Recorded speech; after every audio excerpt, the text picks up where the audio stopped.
Hello everybody and welcome to the Pixologic ZBrush channel. I am Polygon and tonight we're going to be sculpting, I think.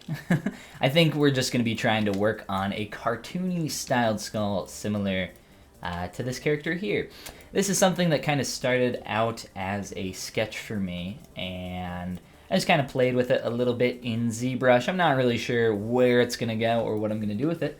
But it was kind of just like a fun little thing to play around with, and I'll probably continue playing around with it for a little bit. It's kind of still like very unfinished. You can see some stuff like poking through, and a lot of this costume design isn't really figured out yet, as well as kind of the character design, but more or less just kind of playing around with shapes. Let me open up our chat for us so we can make sure that I can say hello to you guys. Holt and Benjamin, hello and welcome, guys. That's what my dad used to call me. My name is Ben as well. Benjamin. That's what he used to call me when I was a kid. Martin, welcome. How you doing? Everybody over on Facebook, YouTube, and Twitch, welcome everybody. Hope you guys are having a good night. But yeah, now that we got a couple more people in here, we'll give maybe a minute or two for some people to join us. And I'll explain again what we're going to be doing. But essentially, I'll turn off that. So we are going to be creating a cartoon-styled skull similar to this one. But instead of a more of a human skull, I thought we would do a little bit more of an animal skull. Switch it up. So when you are trying to sculpt something that's stylized, I think a really good place to start is with realism. So I've kind of downloaded a couple images of or what I think is according to Google Images, a buffalo skull over here, and we are going to use those as a starting point to start creating our animal skull. And then once we get a little bit more of the silhouette and basic shape down, we'll probably hide those and continue on with developing our forms from there to try to find something that's interesting. But depending on how much time we have here at the end, we might work on a little something extra just as a little fun little thing at the end. We'll see how much time we have. But I should also mention real quick here at the beginning, this is going to be my last stream ever. No, not ever. Until the end of May. I'm going to be gone for the month of May, and I should be coming back after that. So for the next 4 weeks, I won't be streaming at my normal time here on Tuesdays, but I'll probably still be finding some time here and there to upload over on my YouTube channel, which is just youtube.com/Polygon, where I upload stuff all the time. Go check it out if you haven't already. There should be a link at the top of the screen, and if there's not, I should probably turn that on. Bam, there it is. There we go. Beautiful. And as well as, if you guys want to check out more of my work, you can always just check out my ArtStation. Just Google Polygon, you'll find all that. As well as my Gumroad with all my courses, tutorials, brushes, materials, etc., etc., etc. Check it out. I'd appreciate it. All right. I think that's enough stalling for you guys to come in and join us. Hello, everybody new that's joining us tonight. Kurt, what's going on, man? And Fred, how are you doing?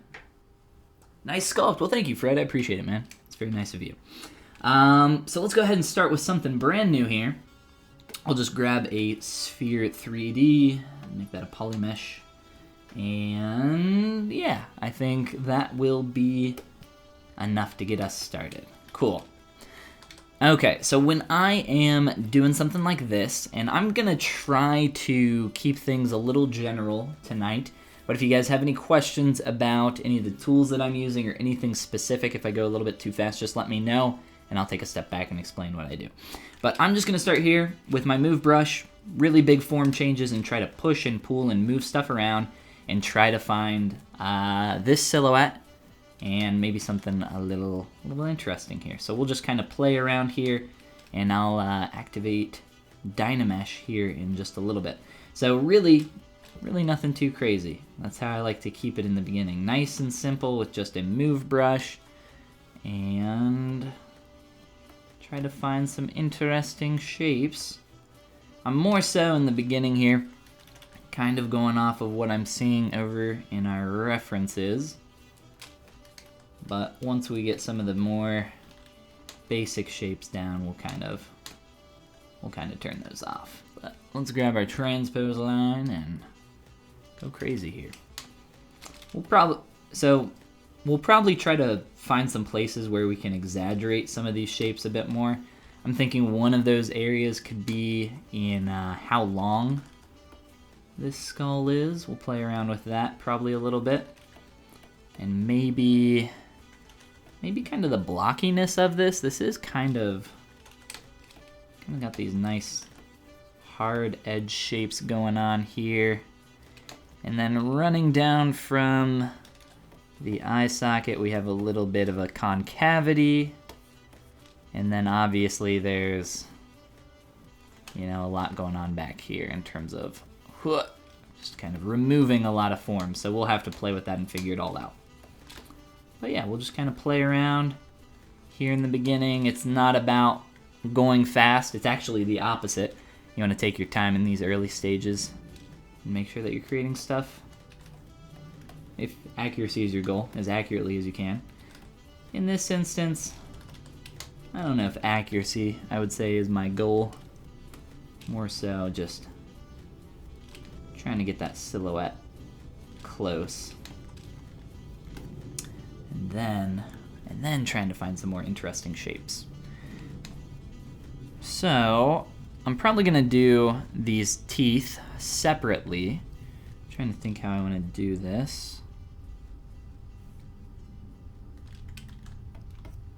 I think that's fine, maybe. Let's go. It's a little tough for me to see some of this stuff because I'm just kind of eyeballing it, so proportionally we're not going to be perfect, but really that's okay, especially for something like this. And let's try to get a little bit more length on this thing, on a little proboscis of sorts. And I don't know, we'll smooth some of this out, play with it. All right. So when I am working in these early stages, I know a lot of the stuff here in this sculpt is super clean. There's a lot of really clean forms going on up here in the skull and kind of everywhere else in our hands.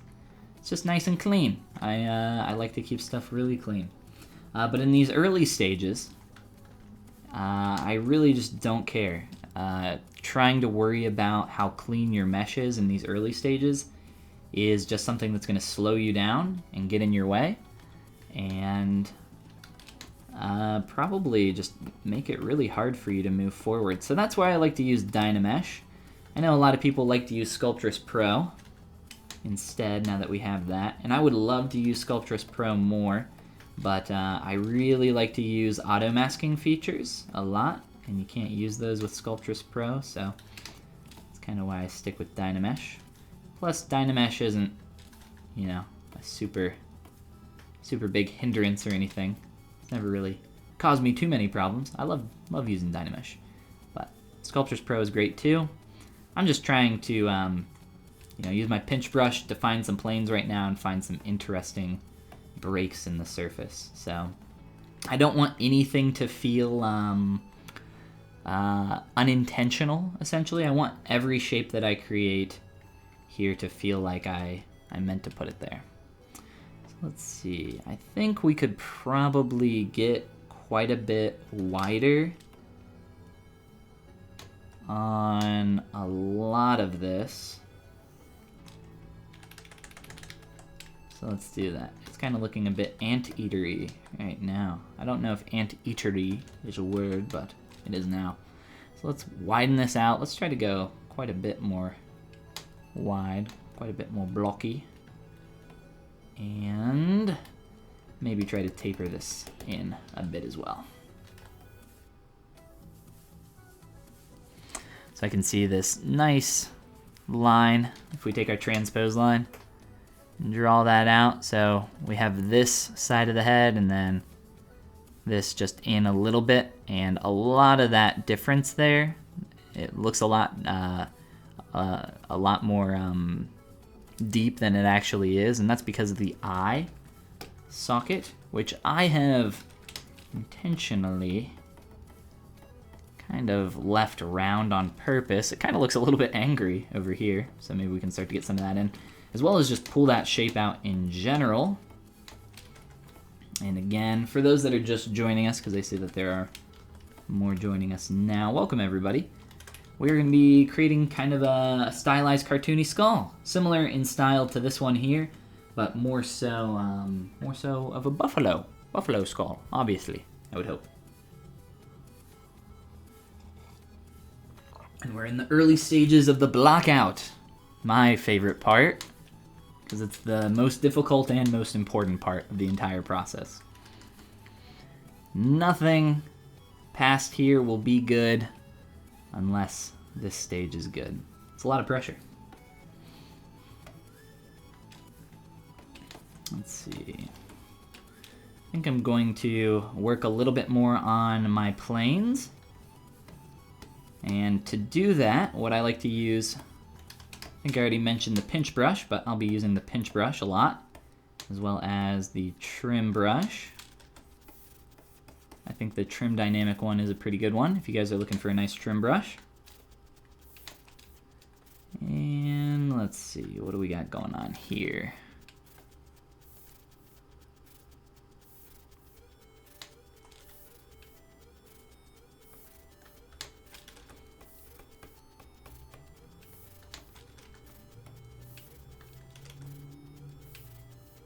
Having a little bit of trouble seeing with my light source right now, so I might adjust that in a moment. Let's do a quick slice. So I am using, the slice curve brush. This is one of my favorite brushes. But you can hold the Control and Shift key, come up here and click Slice Curve. And then when you are drawing out your slice, if you press the Alt key once, it'll draw out a nice little bendy curve for you. And if you press it twice, it'll do a nice hard turn there. So you can play around with that. There's lots of cool stuff that you can do. I am just trying to trim off some of this excess form here. I'm going to up the res on my Dynamesh. I'm just trying to find this shape. Try to get it a bit closer to what I'm seeing. So right now I'm pretty far off. Or before I was pretty far off. I'm getting closer now.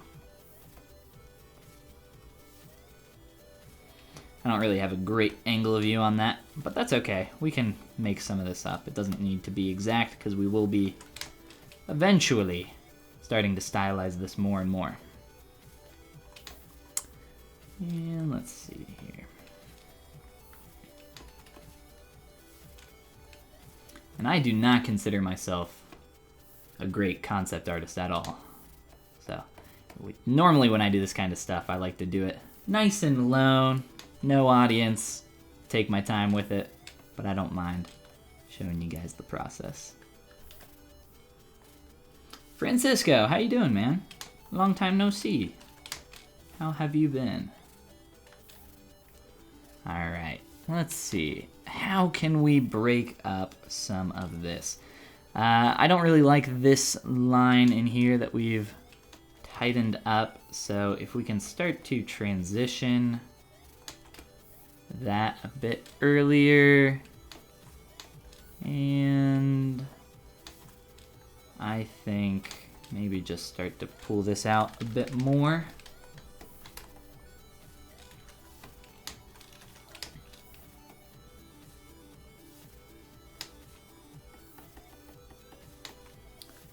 Get a bit more angry eyes there.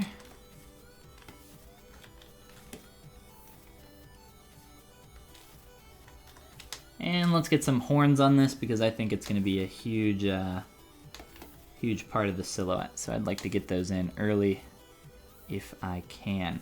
I'd actually like to get some more depth up here as well. So I'm going to do that first. And then we'll get some horns on this guy.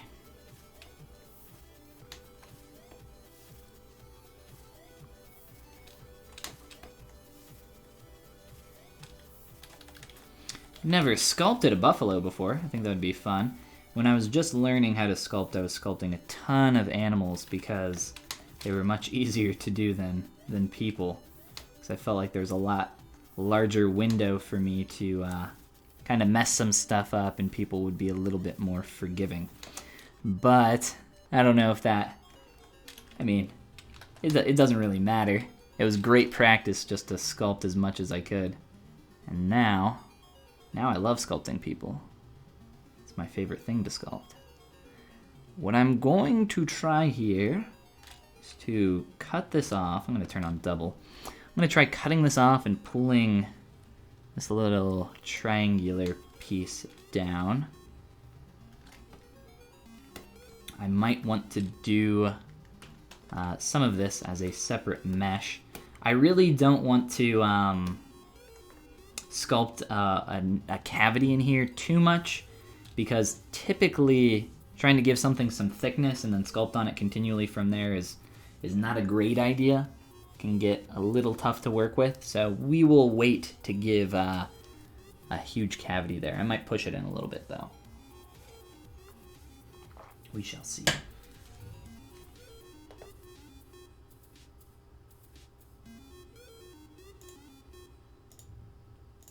All right. So, to pull down on this area, I'm going to do a quick mask because I don't want all of this to come with it. Just a little bit on the top. And I think that this is going to be a really important shape for this, so I definitely want to get this in there.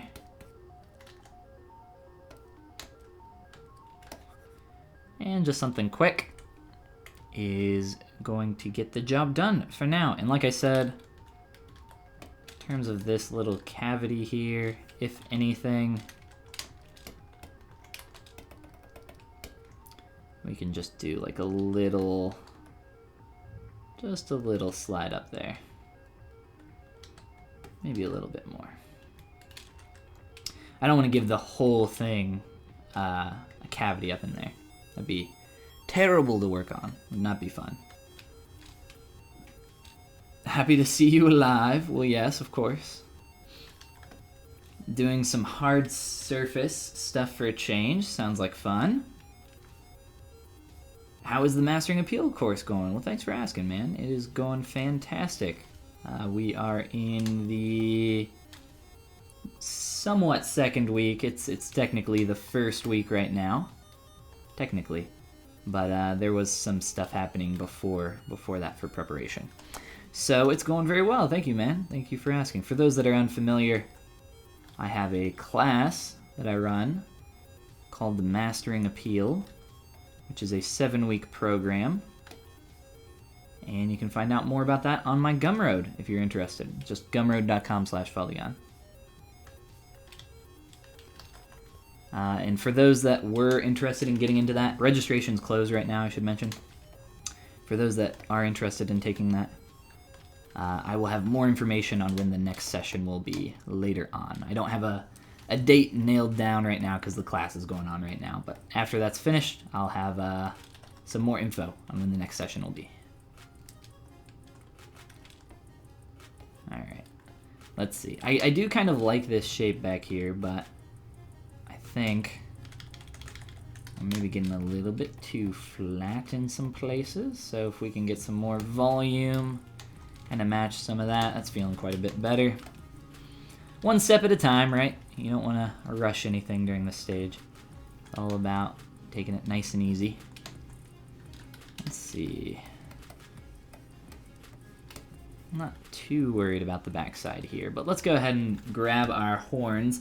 There are many different ways to go about creating some horns. I will be using the curved tube snap brush, which is one of my favorite curve brushes, and I'll be using it in tandem with the stroke menu, curve modifier size. So stroke, curve modifiers, turn on size, and adjust your curve fall off to go from larger to smaller. Let's see what that looks like. That actually looks pretty close. Got it in one, I think.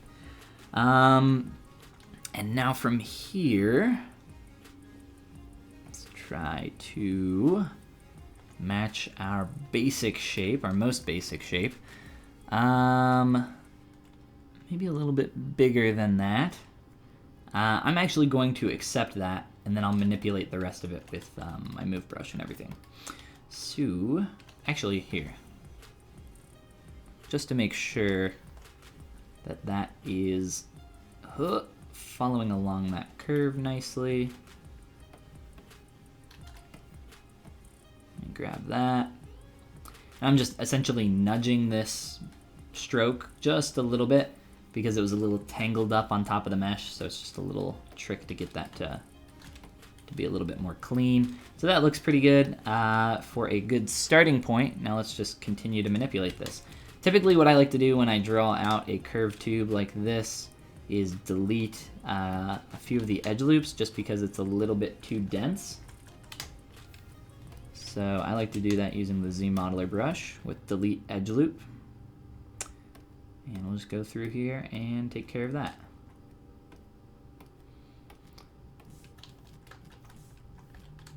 And probably need to work on the taper here, but less polys, easier to kind of manipulate. So we'll go from there. So Francisco, you say you're working on some hard surface stuff for a change. What kind of stuff are we working on? Are we talking mechs? Are we talking furniture? What's the deal? What's going on? Because one is cool and one is not. And I think you know which one I'm talking about. Because furniture is where it's at. Furniture is the coolest thing to model. Alright, I think these need to curl up this direction a bit faster.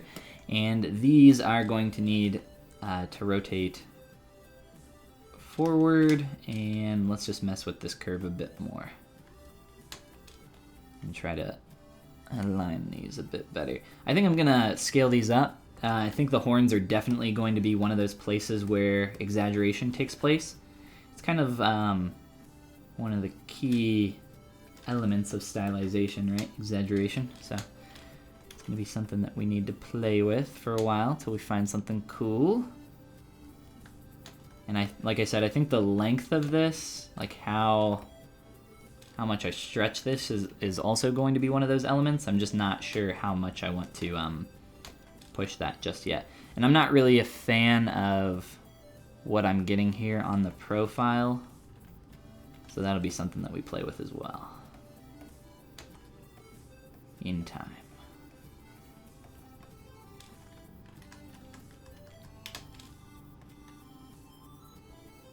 And we might mess with a little bit of polypaint. I don't think we're there yet. I find that polypaint is really nice for helping to figure out proportions for certain shapes, but for something like this, I don't think it's going to help out too much. At least not right now.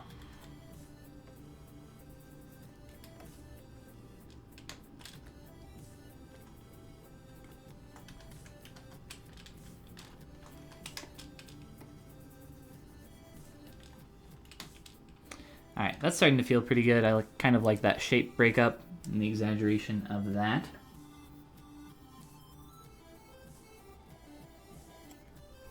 And there's this really strong dip happening back behind the eye as it transitions into the horn.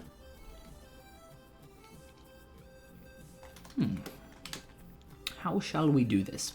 So one thing that I like to do from time to time is do a temporary merge down of geometry so that I can blend between two objects. If we look at the horns or antlers, I guess they are horns, I think. There is kind of this bony transition, and then the calcinous. I don't know. What are horns and antlers and all that made out of? Isn't it the same stuff that hair and nails is made out of? I'm sure somebody in chat knows. Either way, there is a very distinct separation between these two forms, and that's going to be something that we want to include in there.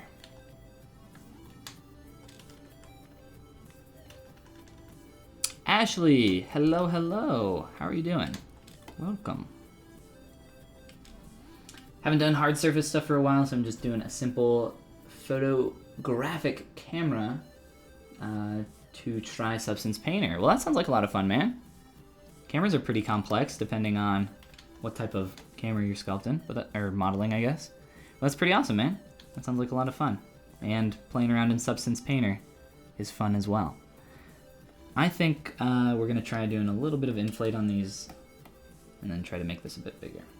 But I see that we got a few more people joining us, so if you are just here for the first time, we're trying to do a little bit of a cartoony styled skull, similar in style, in form to what we have going on here. Obviously, more buffalo feel, but I think you get the idea.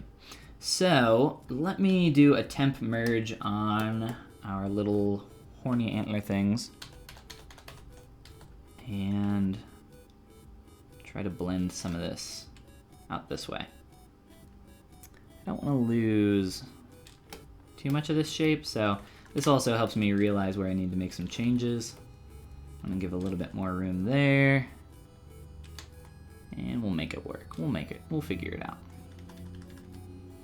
Keratin! Yes, that is it. Thank you, RoyalMan43. Appreciate it. Keratin. The things that your horns and antlers are made out of. Yes, isn't this just the cutest buffalo skull you've ever seen? I assume you're talking about this thing. Yeah, just a little doodle. I want to do something with this and try to take it a little bit further. But yeah, she's even got some nice dope bangs, which is what that haircut is called. It's called dope bangs. Let me try merging this and up in our Dynamesh res. So like I said, this is just a temp thing. I'll show you what I mean by that. I'm not actually permanently merging these. What I'm doing is just getting some of that on there to help transition that initial part. Plus, I kind of want to blend this side quite a bit, from what I can tell. I don't know. Play around. But we're getting close to the stage where I'm just going to hide these completely, and then we're going to try to find some cool shapes to continue stylizing this. So the first stage is, start with realism, try to find the major silhouette and forms that make up the buffalo skull, and then we have to push more in towards stylization. So that's the fun part, in my opinion. This is the hard part of just trying to match stuff accurately. But we're almost done, I think, in terms of the major shapes. Hands are really cool. Well, thanks. I actually have this as a brush over on my Gumroad. It's just an insert multi-mesh brush that I made because I got tired of sculpting hands from scratch. So I was like, yeah, let's make this a little brush. Whoop. And it does have subdivision levels on it, so quick little insert. Very nice to have. Also, the fingers are separated, so all of that's very easy to manipulate. So if you have a hand that's like really thick and you got these sausage fingers, but you want to start with something like this, it's still a good thing to start with, because you can just come through here and grab a finger and inflate each finger individually, or all of them at the same time. Inflate your hand, play around with it. Lots of good stuff that you can do with it. I love my little handy dandy handy brush. Because sculpting hands. I have both sculpted too many hands and not enough hands. Not enough hands to where I'm just amazing at sculpting hands, but too many hands to the point where I'm like, I don't want to sculpt hands anymore. I want to get more of a cavity up through here. I just don't know what that looks like because I don't have a lot to go off of. So we're just going to make it up and not really care about the rest. Because that's how we do. That's how we do here. Actually, I'm kind of a stickler for accuracy, so that's not entirely true. Save? Dude, I never save. Are you kidding me? That's what this is for, quick save. It does it automatically. And even if I do crash, it typically, 99% of the time will save. There are only specific instances on which it will not save on a crash. And that's when the software just like closes without warning, which is typically when I'm only dealing with very large poly counts or like really stupid geometry where I'm trying to boolean like 20 different things at once. But even then, a lot of the time it works out. But I thank you. I thank you for looking out for me. That's very kind of you.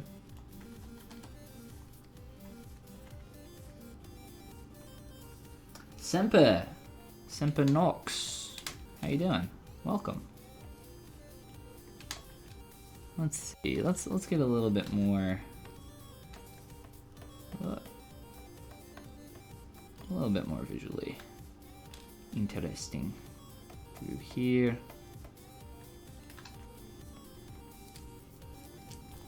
And I think we're probably at a point where I'd be comfortable hiding this and kind of playing around with what we got already.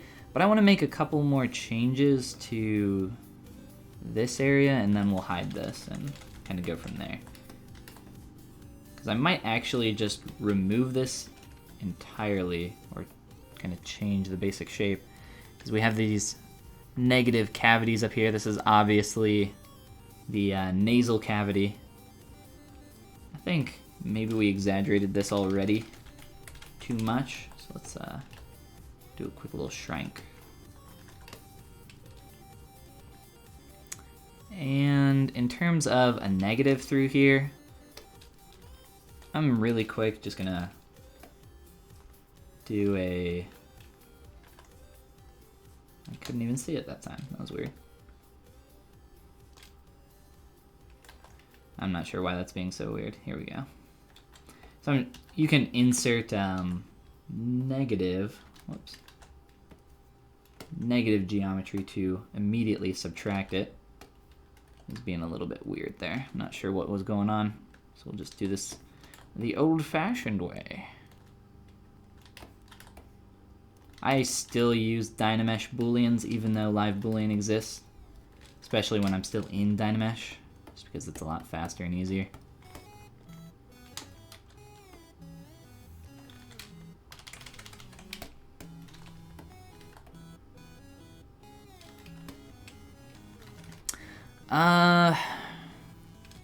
There's kind of like this V shape going on here, from what I can tell. It's like very subtle, but it's enough where I want to get it in.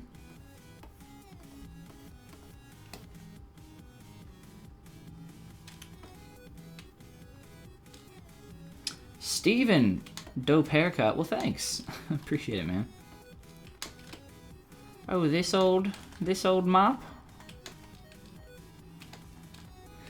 Let's see.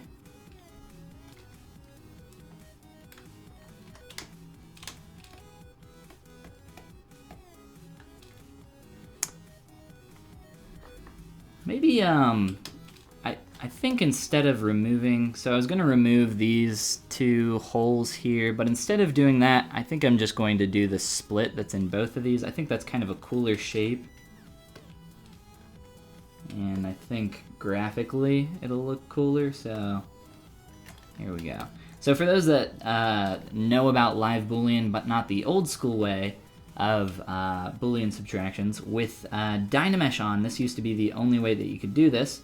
You would turn on Dynamesh, have your one mesh, and your other one that you would set to subtractive, and then you would go to merge and merge those down, and then you just run Dynamesh again and it'll subtract the geometry from there.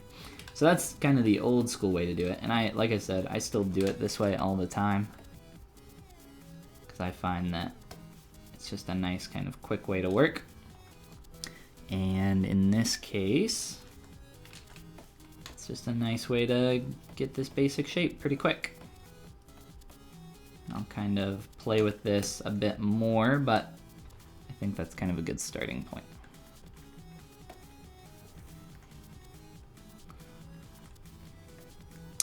Alright, and let's shape this up.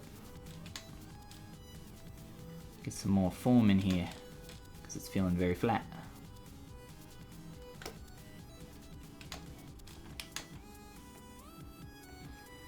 And once we start getting more into figuring out exactly what we want for this, I have a feeling we're going to be tightening up a lot of these shapes quite a bit.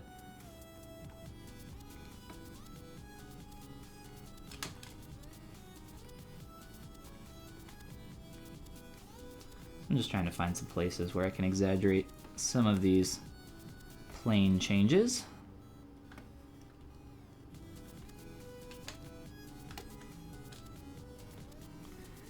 And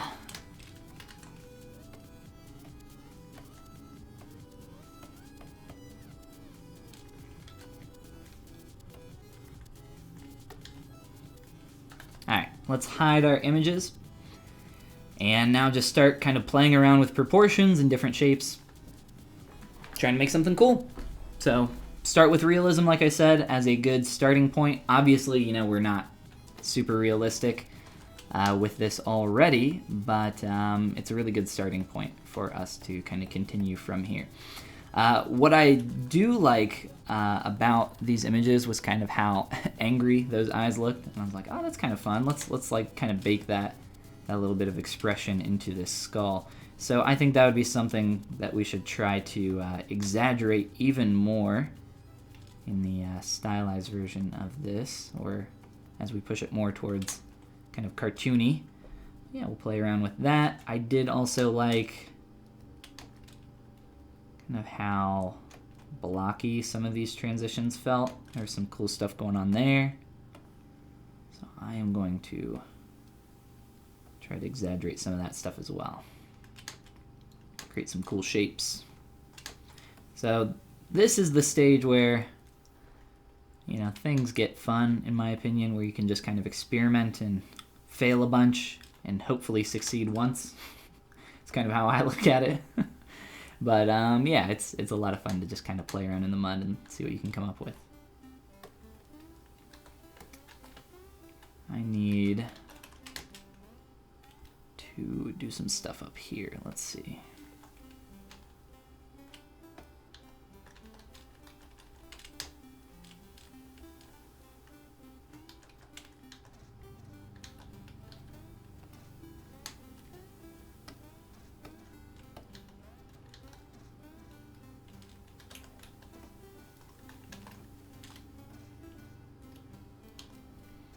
Trying to just plane this out a little bit.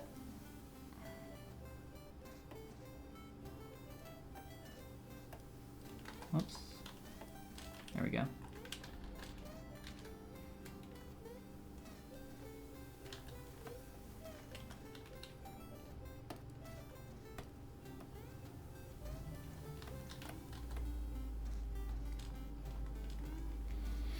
All right, in terms of angle, that feels... I like to avoid parallel lines as much as I can, and that also includes something like this where it feels like it's kind of following the ground plane. So even just like a little bit of tilt there, a lot of the time will help make that stuff feel more natural and not so stiff. But I'll line these up a little bit better.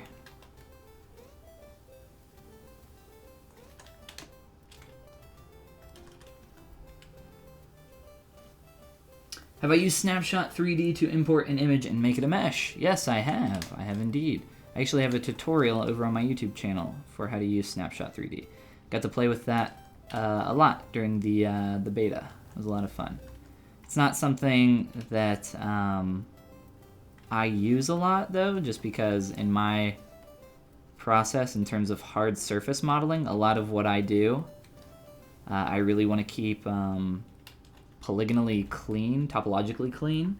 So I will typically do most simplistic hard surface stuff with my with the ZModeler brush. I really like the ZModeler brush a lot. But for anything that Doesn't require that level of cleanliness if I'm just trying to do something quick. I'll typically Dynamesh a lot of stuff and use like a slice curve brush to plane out things really quick. So that's just my workflow, and that's because I've been doing it for years, and it's not that I don't like the tool set with Snapshot 3D, it's just that I'm kind of set in my ways, you could say. But yeah, it's a cool tool for sure. And I think a lot of hard surface artists use it quite a bit, just because it's so fast at kind of blocking stuff out pretty quick from just alphas, which is pretty cool, but not something that I really need in my tool set.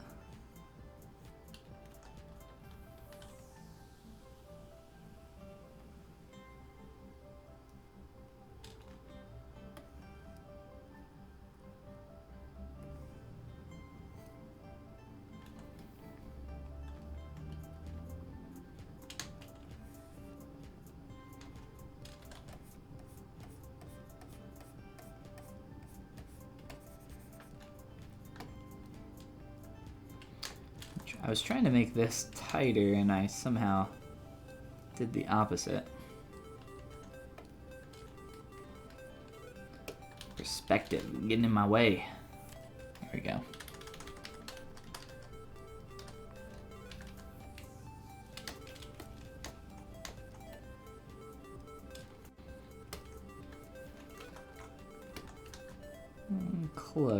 Close to what I want. I'm trying to tuck that in a little bit more.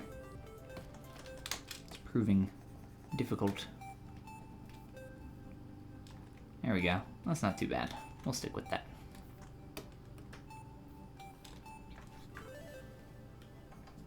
Found it good to make things like cogs. I could definitely see that for sure. Anything where you needed some kind of nice, clean radial symmetry, but quickly with hard surface stuff, yeah, I think that would be cool. The transpose guy.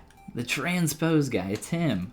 The guy who uses that that transpose line. It's because the transpose line's awesome.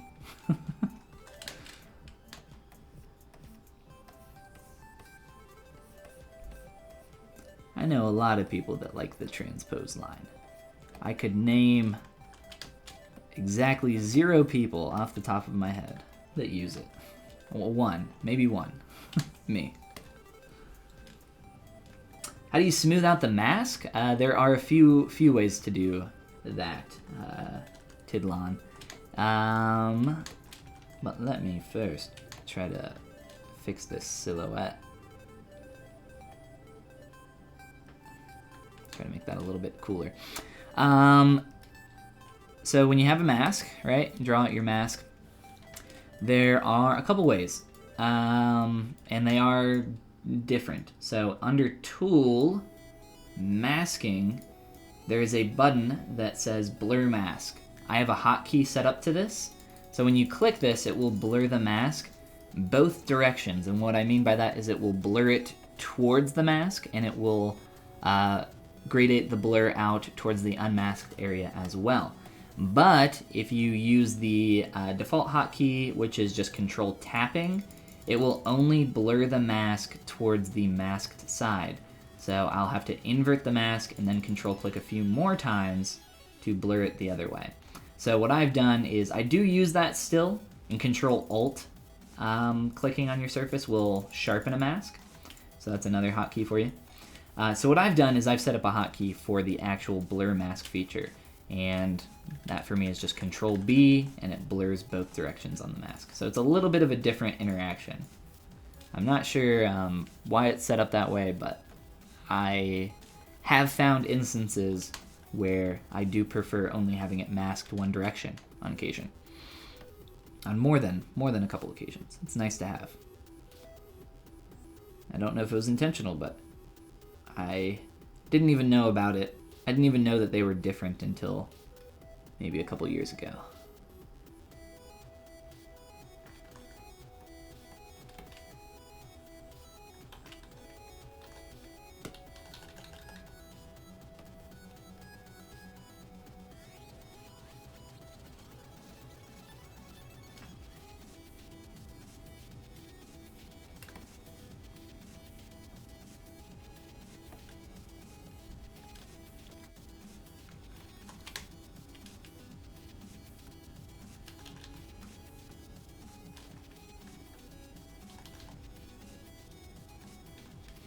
So a lot of these shapes have some really sharp and hard lines on here. But these are all things that will be smoothed out later. It's just nice to kind of define your planes. Like I said, we want everything to, everything that we sculpt, we want it to be and feel intentional. We don't want anything that's like kind of a no man's land of, ooh, was that meant to be like that? It's kind of a little bit strange, but it can be strange and intentional still, so it just kind of depends. I'm gonna do a remesh on this here in a moment.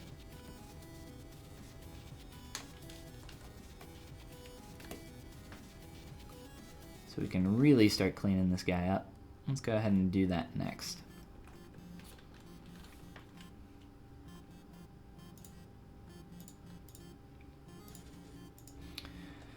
So I'm going to use ZRemesher. Target poly count, we'll just do the default. It might be a little bit too dense, but there's some complicated shapes on here, so we'll stick with 5K to start. I don't like transpose. Well, I have a great video over on my YouTube channel that shows all the cool hidden features and functionality of the transpose line. Stuff like inflate, or how you can do bend curve deformers directly with the transpose line. There's all sorts of other cool and hidden, not hidden, I mean it's in the documentation, but like clipping, you can clip meshes really fast. There's really just a ton of different stuff that you can do with it. But yeah, if you're interested in not hating the transpose line, there's a video on it. Alright, let's do some projection here. And clean this skull up.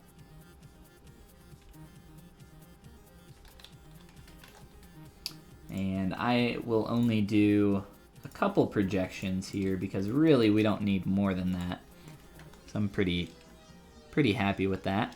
Let's keep playing around with this shape. I want to also get our teeth in here, and maybe to stay within the same style, we can do something like these up here. Kind of these like a little bit doofy, blocky chiclet teeth. So I think we can maybe try to get something similar over here. Let's go back. But I'm going to clean up the mesh a little bit here first, now that I have subdivs. Ooh, and there is the crash. Luckily we did quick save, as well as we got a quick save off of that. So we are good to go. We will not lose anything from that. Give that a second to restart and blind me. Yes, F in chat, everybody. Pay your respects to ZBrush. Recovered Z tool. I think we should be good on that. I'm actually going to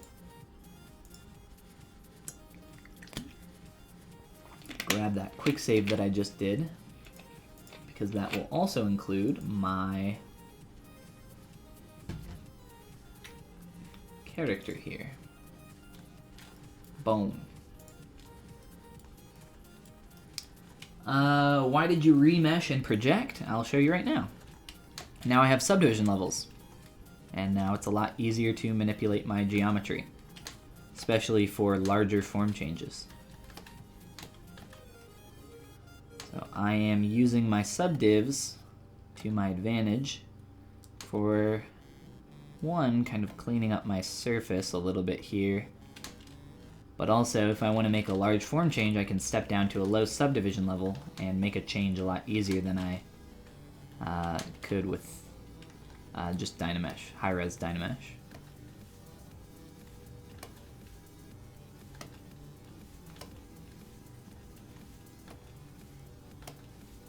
This kind of feels very buggy down here, so we're gonna have to change that shape.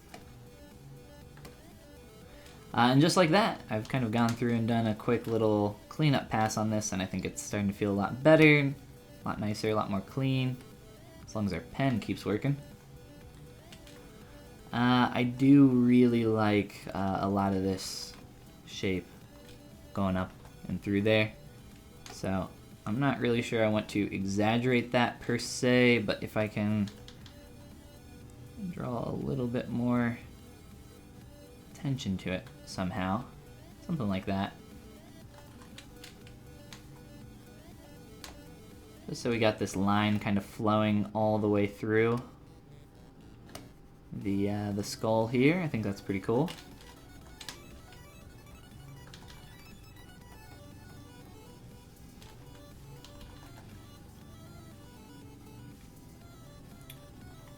Yeah, I think I like that for now.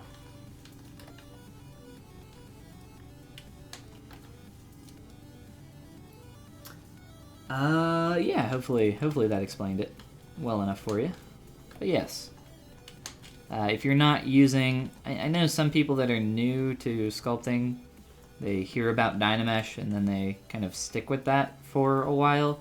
But, you know, Dynamesh is just kind of one tool and one step of the process, especially in the earlier stages. You kind of want to get out of Dynamesh if you're going to, unless you're just like really good at manipulating your form. If you've been sculpting for a really long time and you're comfortable just sticking in Dynamesh, by all means, like, stick in Dynamesh. Don't change because I'm saying so. I think it's just subdivision levels give you a level of control that you cannot get with Dynamesh. And that's just kind of a fact.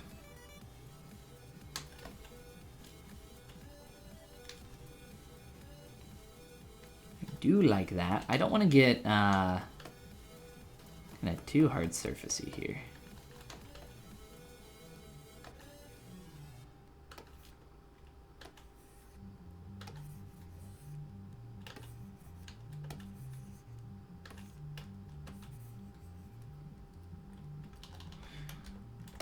So instead of exaggerating this kind of transition here, I'm going to try exaggerating the opposite, which will in turn draw some more attention up there.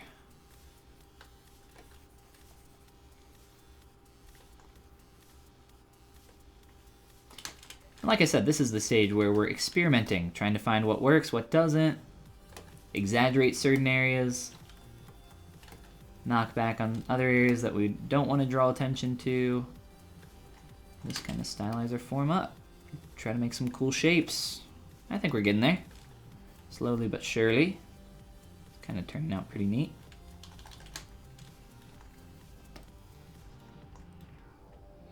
Hopefully quick saves are on point. Always, dude. Always. I am the quick save king. We just had a crash and didn't lose a single second of work, which is pretty common for me. It's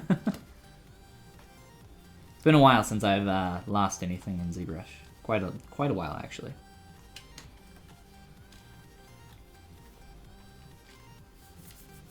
Doom! New haircut, looking good. Thanks, man. That's very kind of you.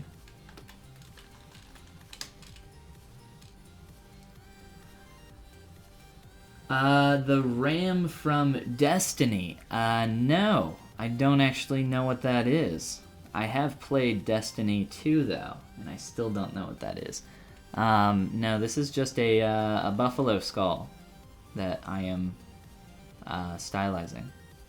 So, unfortunately, I don't think I can roll back on the quick saves all the way back to a sphere. I cannot, but this will be uploaded later. So we just started with the sphere and started sculpting this up.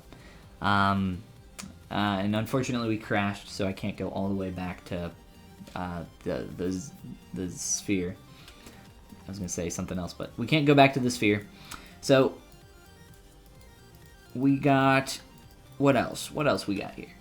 What else we want to do with this to push this further? This is probably the point, or I'm going to fix this really quick because this feels really weird. And then I'm going to start pushing and pulling stuff really hard.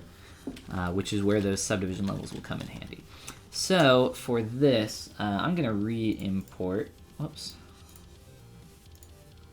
one of those images, this one.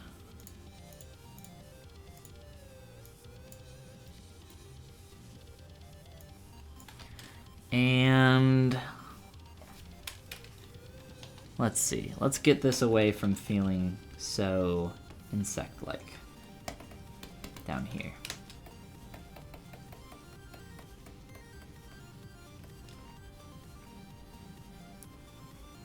And I think to do that, I'm going to pull up this ridge.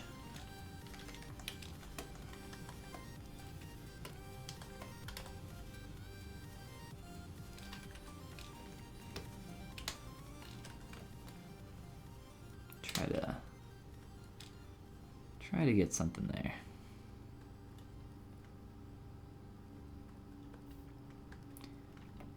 And I think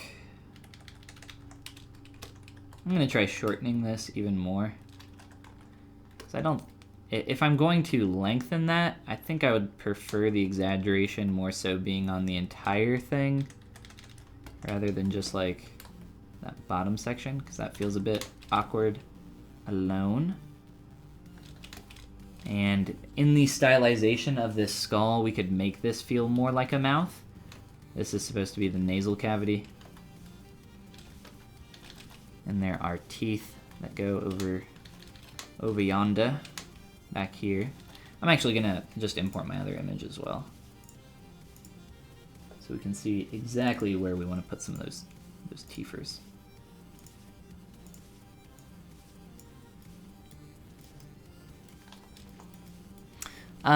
Just kind of a quick row down here. Here, we'll do this. We'll do insert sphere, and I'll shape that up into a tooth here shortly. But I want to pull this in really hard through here.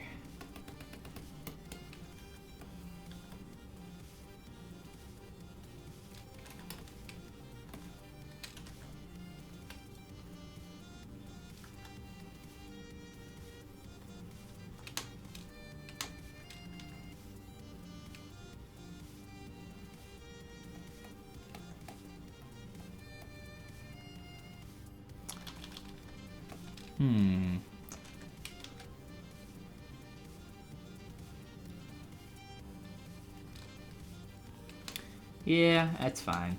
We'll just do this. I think I'm cool with that. Other than this transition feeling maybe a little awkward. See if I can fix that just a little. I don't think it's a huge deal though. Alright, so tooth. How are we gonna do a tooth?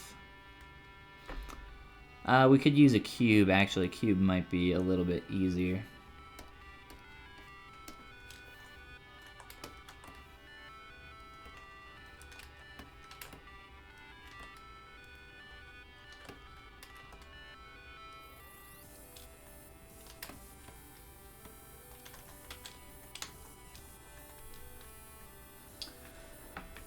I have a habit of Control S every small change I make due to bad memories back when using Maya. Yeah, you can just literally click Quick Save up here.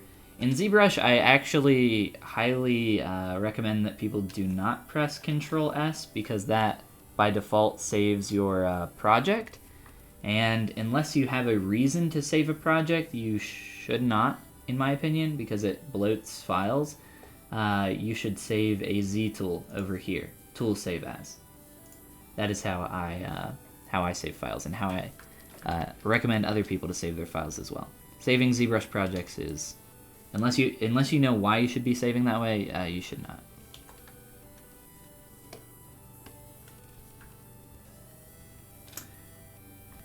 How do you defuminate the mask border? I don't know what that means. I always make teeth from cubes. Well, look at this. Look at this. What are we doing? We got our cube. We're ready to go. Look, it was a mistake. All right, I admitted it. I just create everything from spheres, mostly everything from spheres. So, let's get a. Oh, you know what? No, I think I'm okay with this. I'm adding in some poly loops here to help retain the form a little bit more, and I'm literally just going to shape this up by hand. What do these teeth look like? These teeth look jank as hell. Here, let's they're the ones that have like, so there's obviously some taper, thicker at the bottom. I want to do less teeth. I think for stylization, especially for something like this, less is typically more. And it looks like a lot of them are almost split down the middle.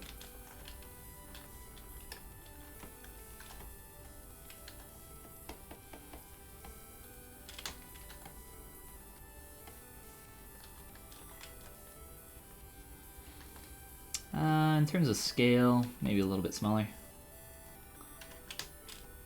And if I can, maybe wrap some of the bone up around this of the skull. Might be neat. Just so they're not, you know, poking out so ridiculously.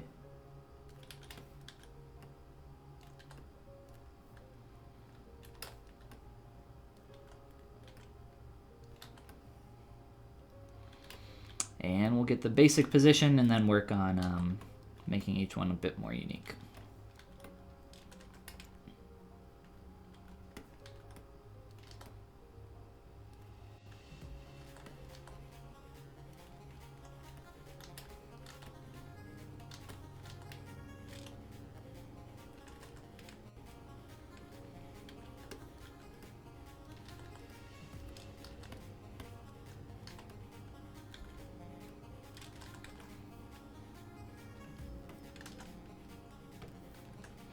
So in terms of number and scale, I think that'll be fine, but let's start kind of shaping these up. I am going to kind of keep these in a similar vein to the other teeth that I created.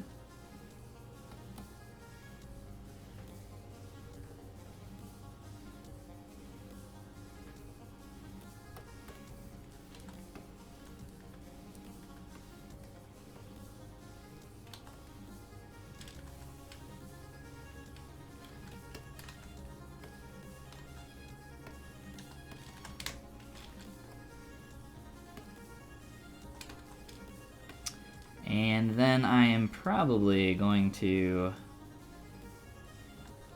I was thinking about adjusting the shape of the skull around these, but I think I'd prefer to kind of get the tooth like floating on top a little bit, just so I can get some interesting shape here.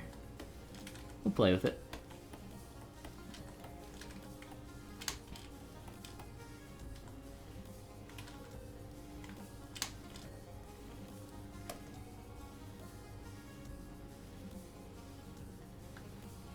Alright, let's play with a couple other things here.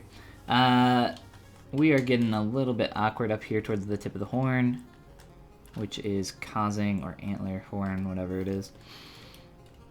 It's causing some issues with that point. So I'm going to fix that.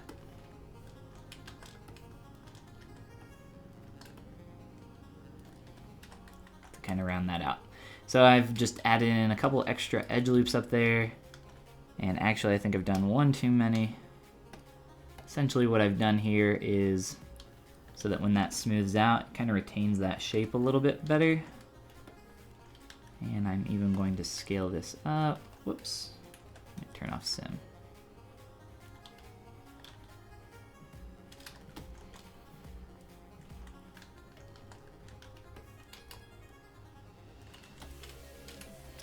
Try that.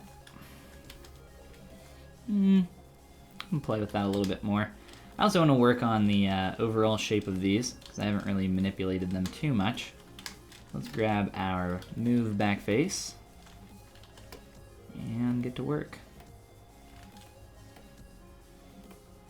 Try to get a bit more gesture and cool shape going on here.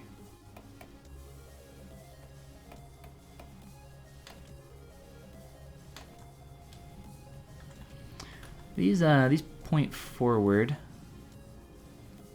It's kind of hard for me to tell what these are doing.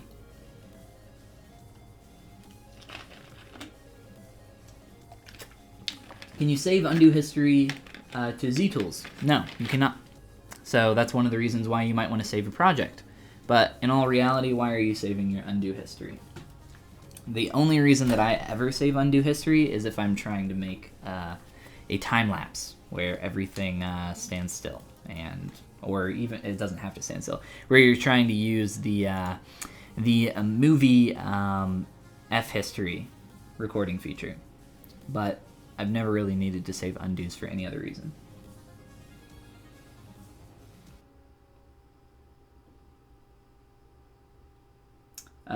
Could I ask, yeah, Z-tools are better to save than projects because they're about the 10th the size and they have everything else you need in them.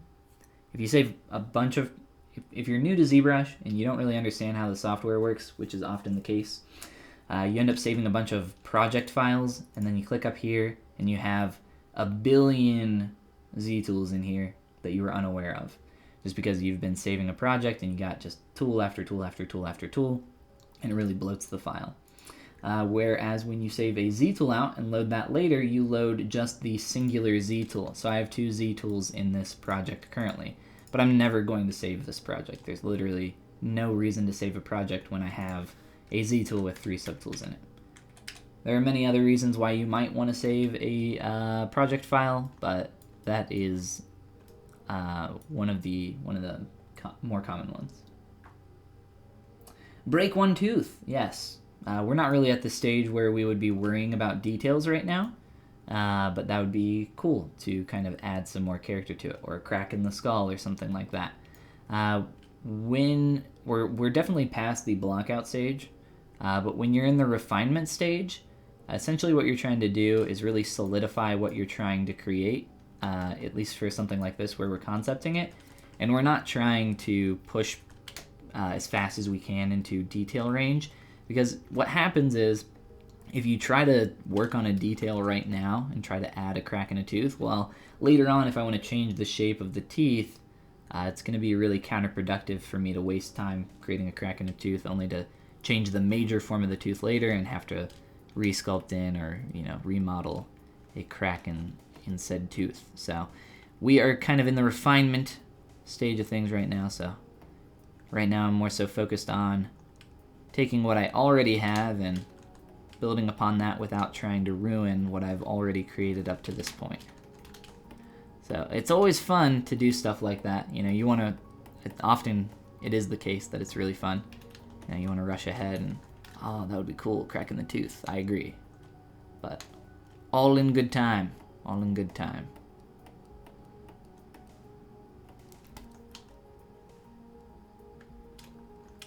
I don't really like that too much from the profile. Let's go a bit more forward.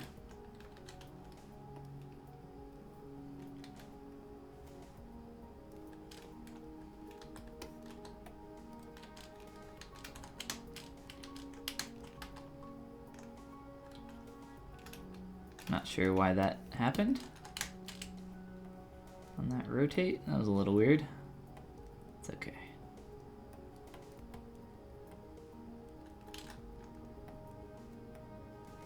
Something might have been masked ever so slightly down there.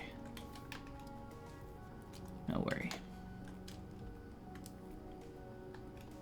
Liking that direction a bit more. Starting to feel a little bit better. Yeah, I can dig it. Play with these a bit more too. I'm actually just going to subdivide these and dynamesh them,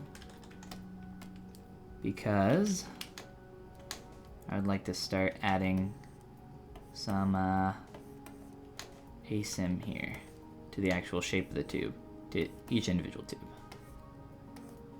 Kind of play with that a bit more. I'll work on that shape more here in a bit. Let's go back to our skull and our teeth for a little bit. No.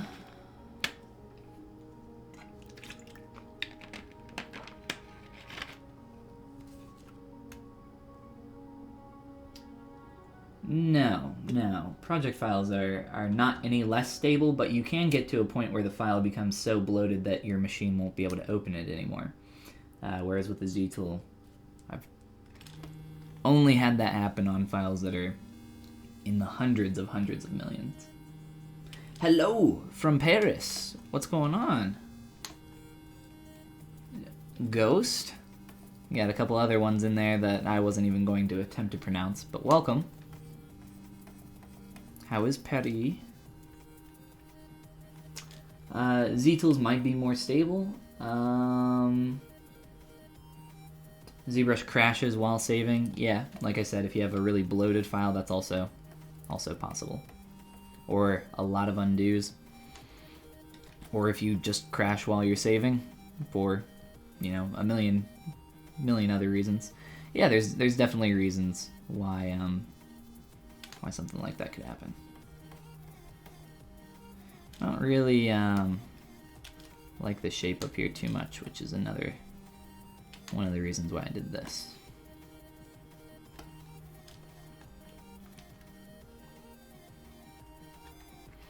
And I don't really like the hard cutoff transition that we have right now because it's so boring and flat. So we definitely want to add some visual interest to a lot of these different parts as well.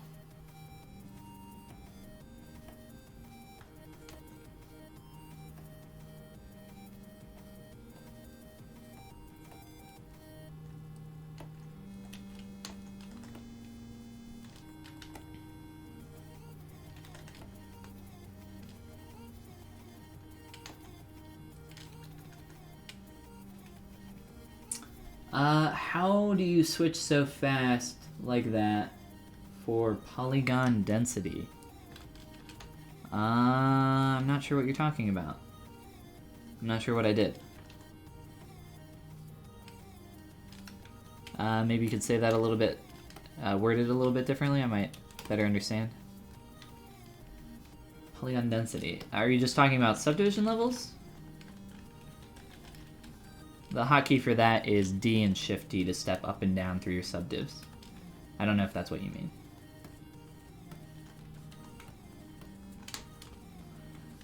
Hot witch is weird. I don't know what hot witch is. Is it like a hot sandwich? Based on your spelling of witch, I'm gonna guess not.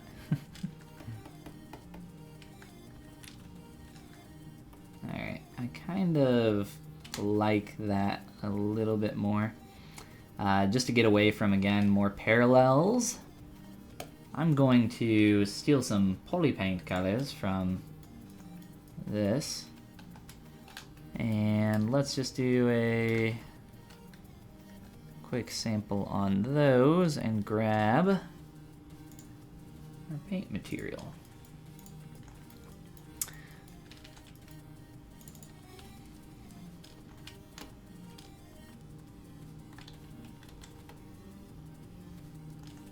And how are we doing on time? We got like 45 minutes, so I don't know, I think we're doing pretty good. We should have more than enough time to finish this up. And maybe work on a little something extra at the end.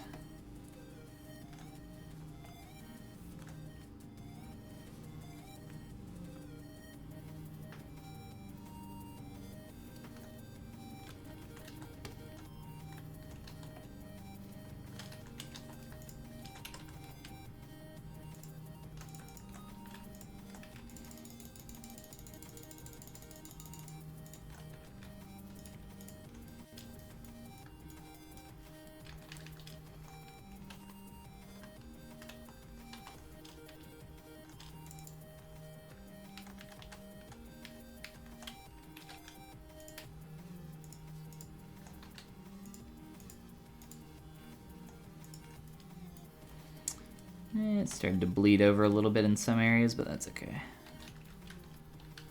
Just paint that out real fast. Let me see. Can't really see, oh, I can't really see where my edge is that well. That's why polypaint can sometimes get in the way. But yeah, let's apply some more colors here. It's kind of a base skull color there, and for this, we'll try some kind of brown.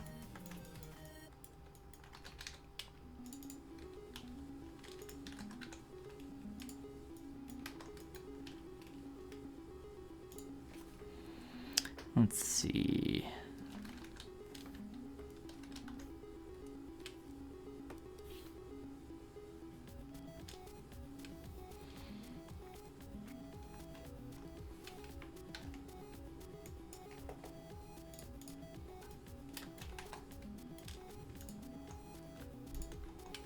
Can't remember. Yeah, we'll keep that the same, I think. I'll need to mess with the teeth more to find something a little bit more interesting, but I think that's fine for now. Let's see. Do you think ZRemesher is animation ready if you combine it with ZRemesher guides? No, absolutely not. Nor is that what its purpose is for. That is not its intention at all. It is an amazing tool. I love ZRemesher. I use it every day in my workflow, but it is not for creating animation-ready topology. The purpose of, like, what is animation-ready topology? Animation-ready topology is specific to every instance. So, for instance, if you need a character's elbow to bend in a specific way, you need topology that supports that form. No matter what that ends up being. It could be an arm, it could be a leg, it could be a joint on a robot, on a mech. It's always going to be different. And it's not going to be, there's not going to be an automatic tool that's going to get that, perfect for animation, exactly the way you need it. Maybe in the future we'll have something that can do that automatically, but right now, as far as I see it, automatic animation-ready topology is very far off. Be nice, though. Be nice to have.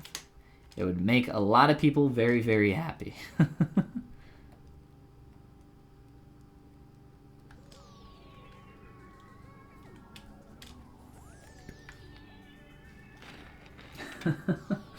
Yes, now that I'm saving, there's no way I could lose my work immediately crash. Yeah, give me just 1 second. You're trying to save that file? I think it's time for a power outage. What material am I using? I'm using the ZBrush paint. I think the Skin Shade 4 down here under standard materials, Skin Shade 4 is also a great material. I just like the ZBrush paint just a tad more for trying to do simplistic blockout colors like this. But I was sculpting the entire time. If you're referring to this material, this was just my personal clay material. This is my polygon clay that I use.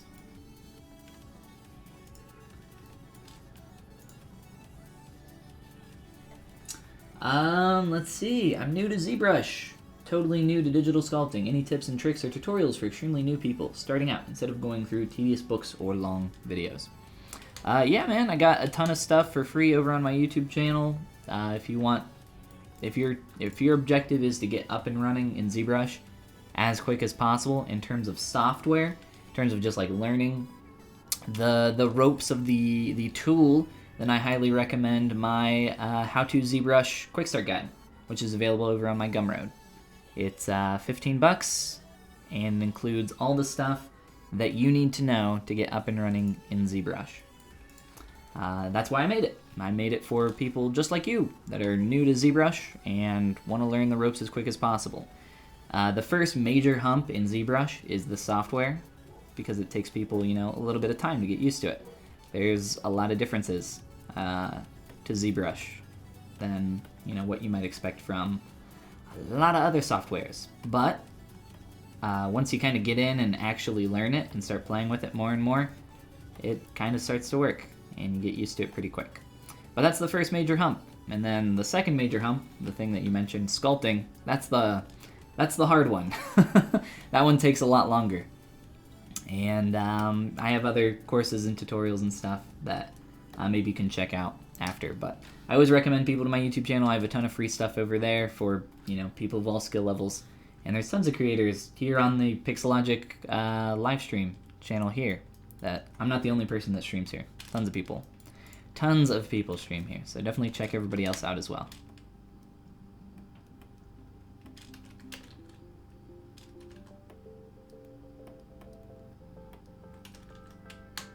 I'm beautiful. Of course, of course. Happy to help.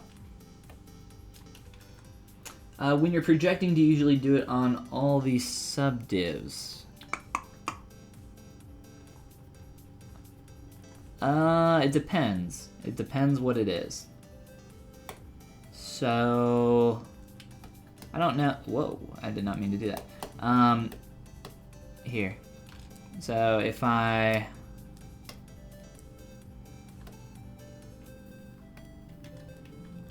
Okay, so this is a Dynamesh model, right?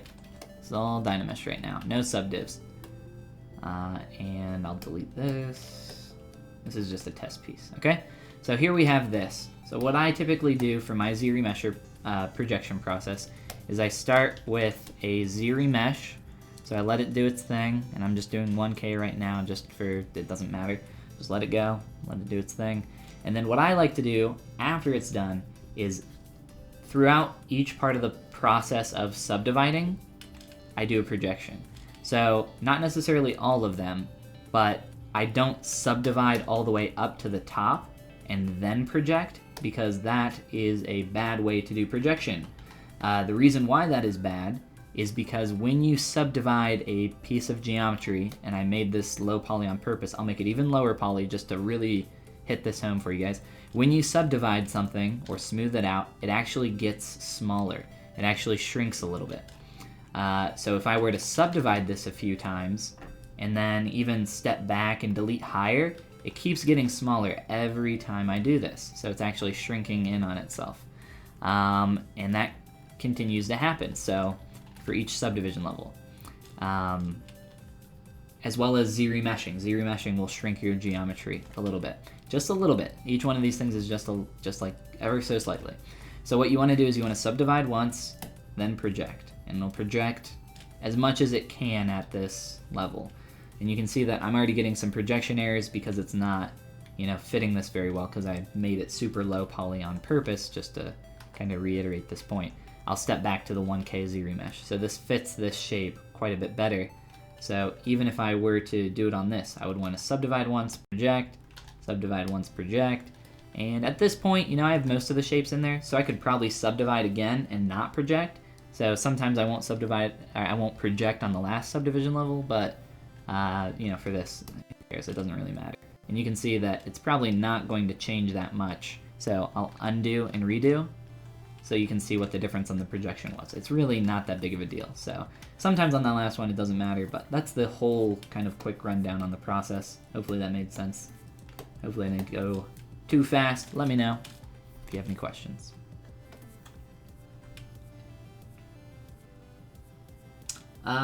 Need to balance work and this, of course. Thanks in advance, and love from Pakistan. Well, glad to have you here. Glad to have you here, Raman. I'm probably mispronouncing that. I'm gonna say it's ramen, like my favorite noodle. Welcome, ramen. And I'm not talking that microwave stuff. I'm talking the real deal. The real deal's good stuff.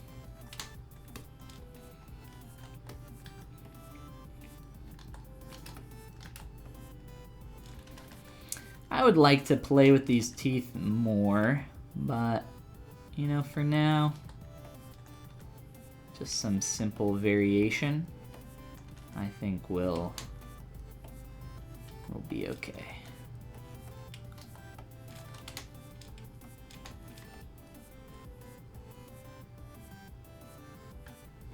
And I'm going to leave everything symmetrical on this because I'm still wanting to change quite a few different things. But in terms of creating our fun little stylized buffalo skull, really I'm kind of fine with calling it done here. I would be happy to play and experiment and push things more and more. So if we really wanted to try finding some cool shapes, I would probably go into Transpose Master and start playing around more here. If we like really wanted to try exaggerating like the narrowing of this shape, I think that's kind of cool. So it's just fun to play around and experiment with this stuff and see what works, what doesn't, what starts to break down. It's kind of interesting. But I think we'll just kind of call it done unless anybody has specific questions towards anything. We can address those. But I would like to move on to something else, if that is not the case. We will check real quick. Absolutely, Semper. Happy to help, man. Never got to experience ramen. Yeah, you don't want the you don't want that microwave stuff or in the pot at home stuff. You want the authentic stuff. Microwave noodles are approved in your book. It's a dirty book. You need a new book, Francisco. Did I miss anything else? I don't think so. Ramen's amazing. Hey, I'm not saying ramen's not amazing. I'm just saying Francisco's book is a little tattered, a little rough around the edges. Okay, cool. I don't think I missed anything else. So, yeah, for those that are kind of just joining us a little bit late, I'll kind of reiterate what we've gone through thus far. We have about a half hour left, and I have an idea of what we're going to do for the last half hour. So this is a character that I kind of sketched up and just kind of played around with, and I'm still playing around with. I don't know what I'm going to do with this. Probably take it a little bit further, work more on the costume, and figure out exactly what I want to do here. I would like to create kind of like this bone sword or something for this character. I've started blocking this out, but it's very rough right now, and it needs a lot of fixing and changing of quite a few different things. But I thought it would be cool tonight if we took something from scratch. We just started with a sphere tonight and made something in a similar style to this this skull here. So I had a lot of fun creating this, and this is what we ended up doing. So kind of a stylized buffalo skull, nothing too crazy. I think there's a lot of room here for kind of pushing and improving this, but in terms of kind of a first pass, I think this is a good place to kind of put a pin in this and maybe continue on it later. So I will save this out as a Z tool. And we'll call you, what's this guy's name? Buff Bill? I mean, that's like the obvious, right? Sure, we'll call him Buff Bill. If anybody else has a better name, please speak now and we'll change it.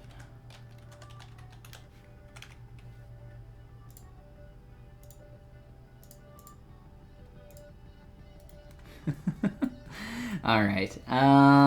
Yeah, so we have like half an hour left where I'm just available for you guys to do questions and anything else. And while you guys are possibly asking some questions or just hanging out, we are going to sculpt this derpy little Goombert that I found because he's adorable. And yeah, that's about it. that's the extent of my thought process on that. And he's fun. We'll try to make him fun in 3D too. Buff Arnold. Buff Arnold? Alright. Buff Arnold. Buff Arnold. I like it. Just like, see the... What is his... What's his, like, debut movie? Predator? I don't know. Alright, so let's start with another sphere. Our good pal the sphere and a polymesh 3D. And make sure we're good to go on this. And yeah, here we go, Goombert time. Let's see what we can do. I'm actually going to use radial symmetry ever so slightly on this in the beginning. And I mean literally for like 2 seconds.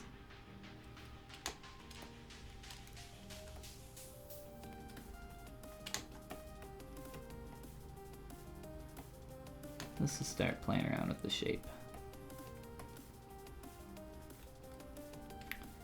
And I will Dynamesh this as well, probably a bit lower if I can. One Goombert coming up. As derpy as humanly possible, please.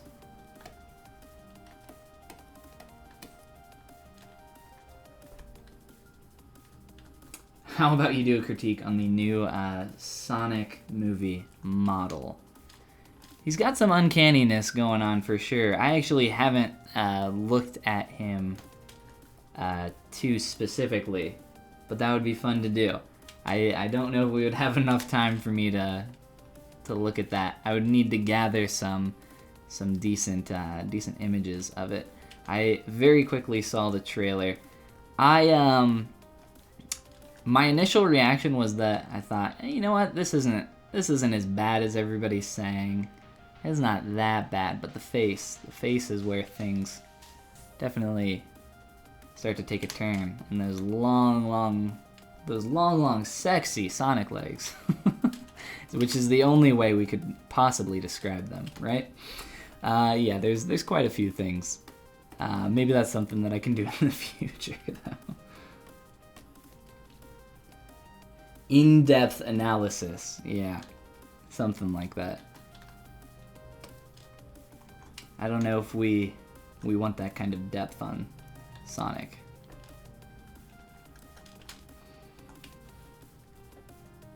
Here, I'll make a note. I'll make a note too. Sonic in-depth analysis. I like it.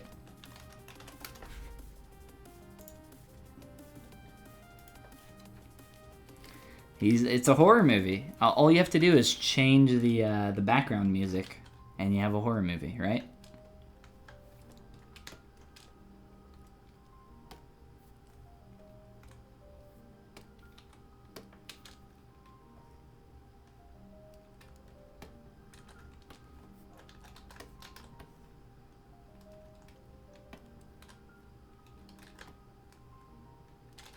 And I guarantee there's going to be just about 1 million different memes of poor little Sonic the Hedgehog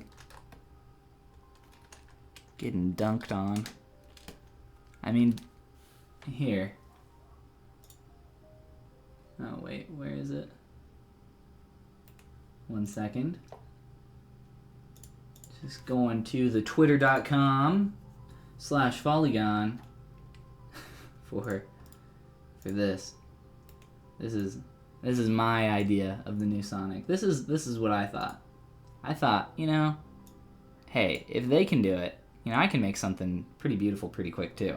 And I think mine's honestly a little bit better if I'm being humble. This monstrosity. Sonic's a furry? I mean, yeah, essentially, right? Isn't that what the Sonic fandom is? If I'm not mistaken? Maybe not.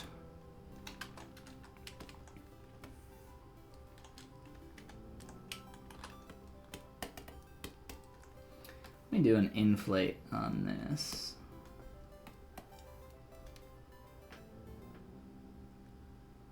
I'm trying to like square it out more.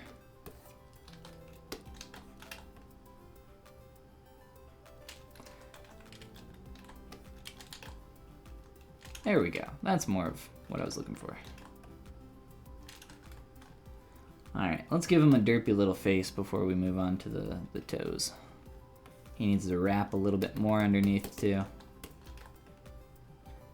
I refuse to look at real references of what actual Goombas look like when I have this amazing concept in front of me. I mean, really, there's little need for additional reference when you have something like this.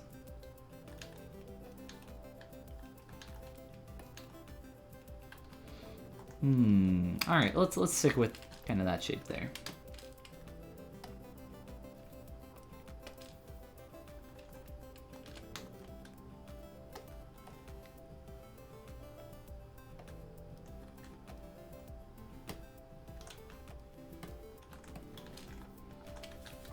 And let's also get some color on this guy, I guess.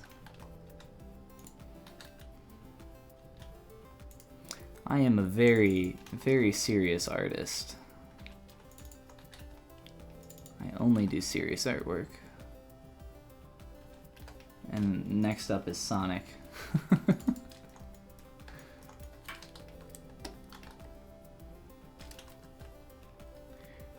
Beautiful. Alright, your eyes need to be lower on your head for extra derpiness.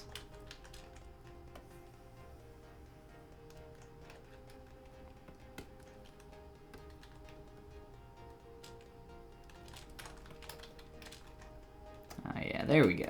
We're getting there. I think the eyes need to be closer together too. Alright.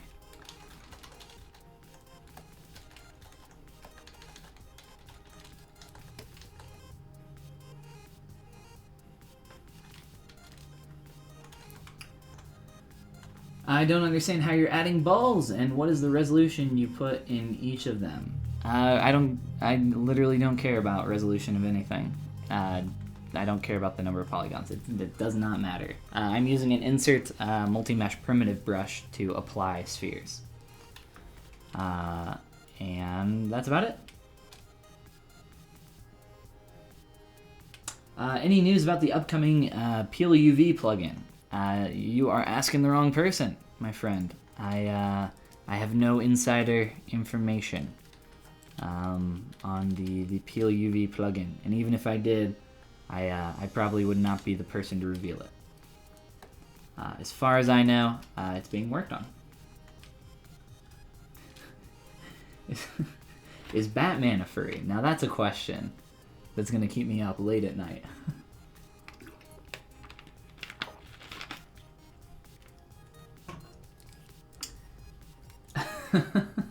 I totally missed the kissable lips comment about Sonic earlier. My bad. Yeah, Jim Carrey's gonna be Dr. Eggman. I saw. It's gonna be great. Here, who was it? Ghost. Ghost was asking, or no, wait, no.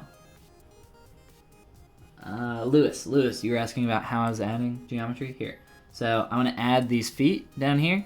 So I'm going to duplicate my body, this little thing down here, and I'm going to grab an IMM primitive brush. I'll even use the default one. So IMM primitives. There should be a tray that pops up on your screen, but if not, you can press the M key. I'm just grabbing an insert sphere. And I'm going to put this on here, but it's going to give me an error. Oh, the mesh is composed of multiple subdivisions. That's okay. Scroll on down, delete lower, scroll back up, feet, Control-Shift-Click, geometry, modify topology, delete hidden, which is where this button is located. Click delete hidden. Voila, we did it. We now have feet.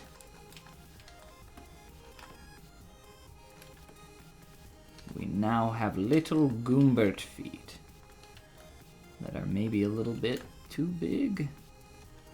Who's to say? I guess me.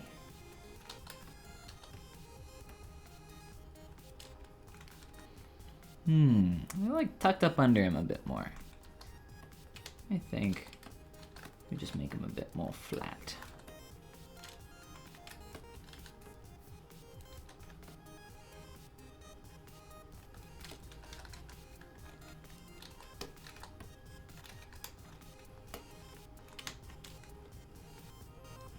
And for the mouth, I don't think I'll sculpt it, at least right now.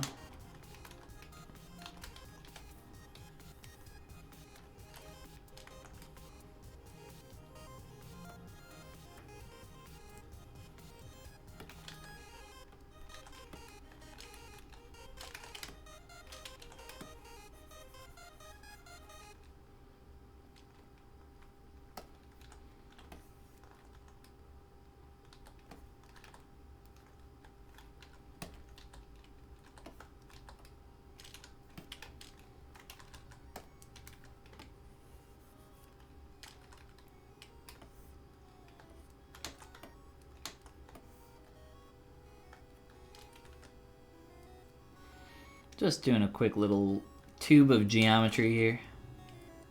Very fast. Oh, maybe our eyes got a little bit too off. I was kind of trying to offset them for extra derpiness, but maybe a little bit too far away from the concept. And then a couple things of teeth.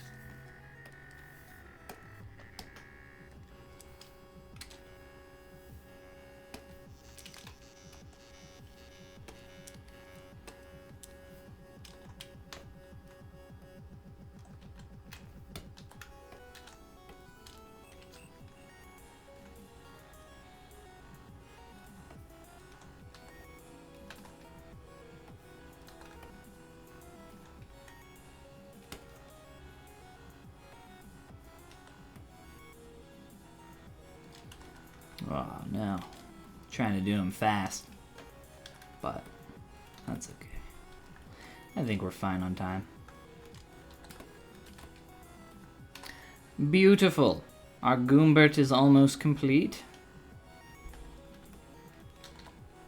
As I have transcended all artists on planet Earth and created maybe something that just might be in the Louvre right within the next year. I'll be starting the bid at maybe, what do you guys think? 1-2 billion? I don't know. This is like my magnum opus right here.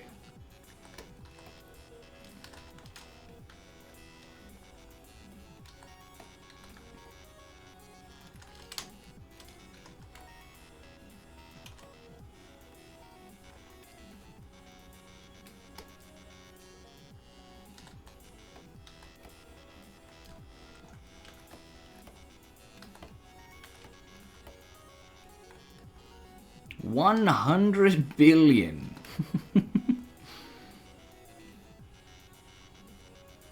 Something wrong with my camera? Oh no.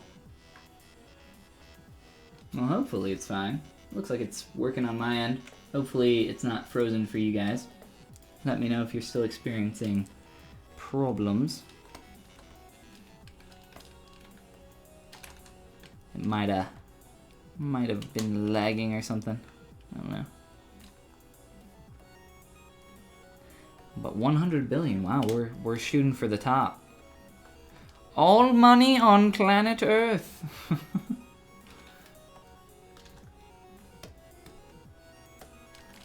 I really just don't see a way that we could create better art. I mean, I think we've done it. I think we've transcended.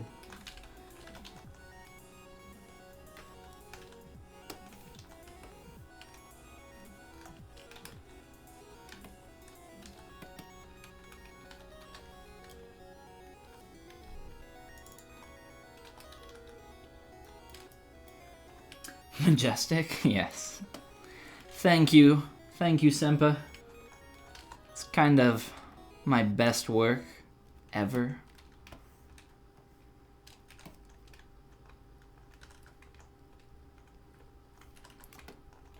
You know, he's got the derpiness to him, but he's just too uniform.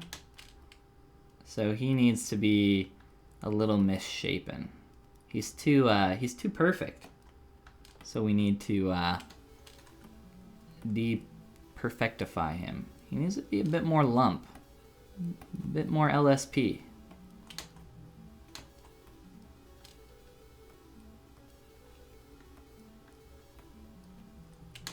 There we go. It's like he got hit on the head a little bit.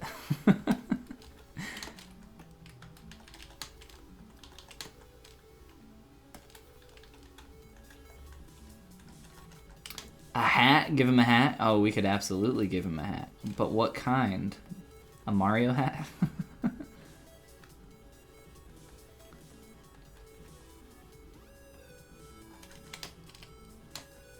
Or a, what's the, what was the Peachette meme? What was the crown? It was like the peach crown that turns all the Mario characters into a sexy princess. What was that?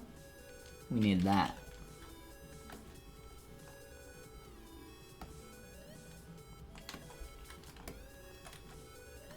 We need more ASIM.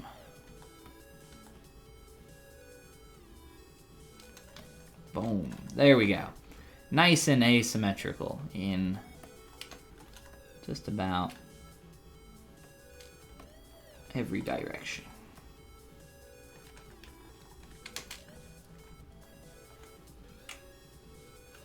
$200 billion now. We're raising the stakes.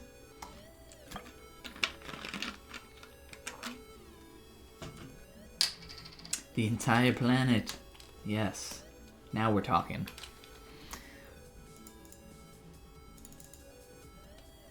That's not what I wanted. Reflective, probably not. Probably a bad idea. I'm not sure why these materials are freaking out on me. It's like my material. Huh, there we go. Really don't know what was going on there for a second. Being weird. I was applying a material to one object, but it was also applying it to another, even though it already had a material applied. So that's weird. But, alright, what did we say? A hat? Who was saying the hat? Semper? Let's see, we got 15 minutes. What kind of hat can we create in 15 minutes for our little Goombert boy? This is my son. Guys, if I'm going to clothe my son, it needs to be respectfully with a beautiful, beautiful hat. What kind of hat we thinking? It's a me. Please kill me.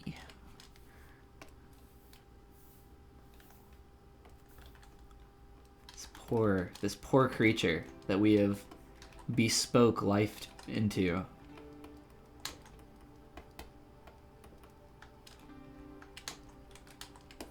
Oh, you know what? In the games, there is a Goomba that wears a hat in Super Mario Odyssey. Or no, wait, that's gonna give me Goomba wearing hat. We could do the Mario one. Like, we could just straight up give him a mustachio and the hat. It's not a bad idea. In the game, yeah, there's like, okay, so there's the Lady Goomba. But some of them wear hats, I remember. And you have to like hit them twice. I feel like I'm gonna find some weird stuff on Google Images, such as this. Google Images is a scary place to go. Yeah, I don't know. Maybe we'll do like a Mario hat. Start doing a Mario hat. French hat. I don't know what a French hat is. No, I will not give my child a fedora.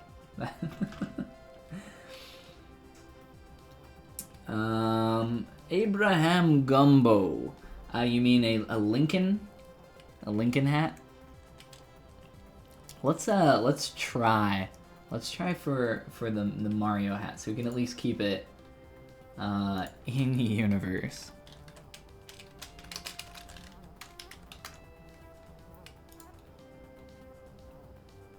Let's see. Trying to look up a quick shape profile for the Mario hat. And obviously we don't want to match it very well, because that would completely go against everything that we've worked to create here.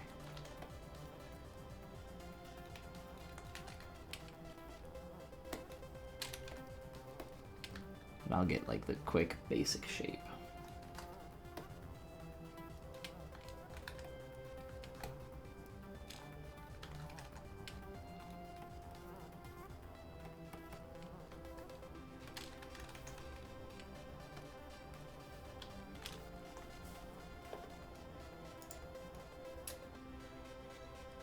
Risky link click.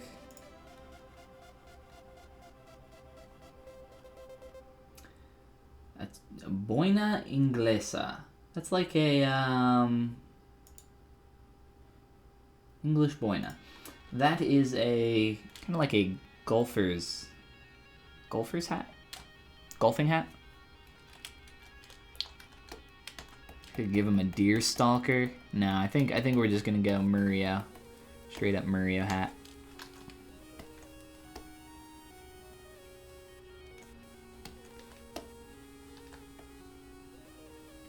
But we will have to hurry. So we're running out of time.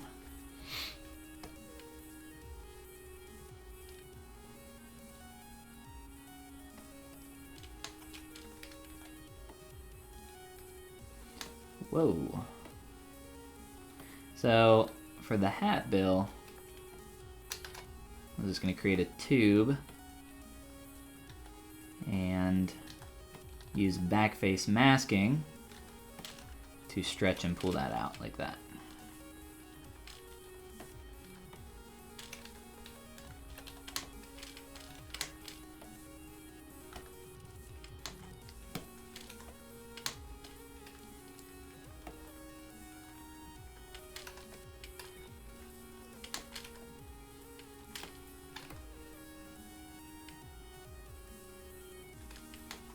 Pressure's on.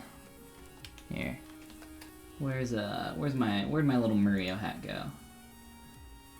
This guy.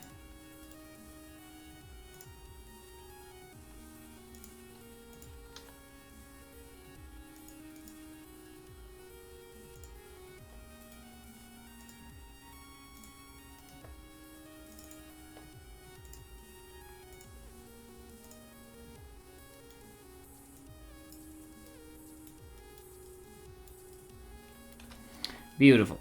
There we go. I wanted to sample this color for the most part. Find a nice red. It might be a little too saturated for my child. I'm going to name my first son after my magnum opus. Goombert.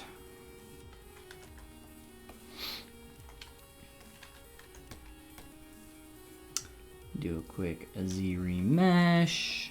Let's see.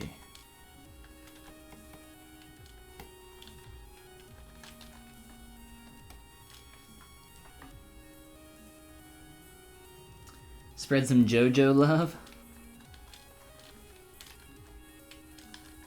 I was watching JoJo's Bizarre Adventure for a while, but then I just kind of stopped. It just got, not that it got too ridiculous, it just got too kind of predictable with, not like, obviously it does crazy things, but it's just like, will they defeat the bad guy? Yes, of course they will, every time, the exact same way. Will they wander off by themselves to be attacked by the bad guy alone, where they could have easily just stayed with their friends? Yeah, of course. It's very cliche in that regard. Which, I mean, what can I expect, right? What am I doing? I'm trying to get in here and clean stuff, but I'm like, we don't have time for that. We don't have time for cleanliness with Goombert. We gotta hurry. How do I M? Here. We gotta fix the hat into more of a atrocity. No symmetrical shapes allowed. Not on my child. Pamela. Pamela said earlier, funny face, and then she retconned it with, I mean the sculpt. That's okay. I knew what you meant, and even if you meant my face, that's okay too. It's not too unfunny, right? Of course I reached the stands. Yeah, I was in like the 3rd or 4th season, so I was pretty far into it. I just slowly dwindled off. There were better things I could do with my time.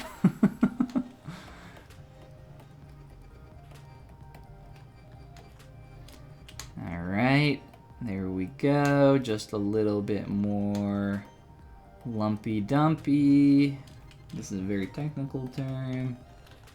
Don't question my Goomba authority. I'm obviously the leading expert on Goombas.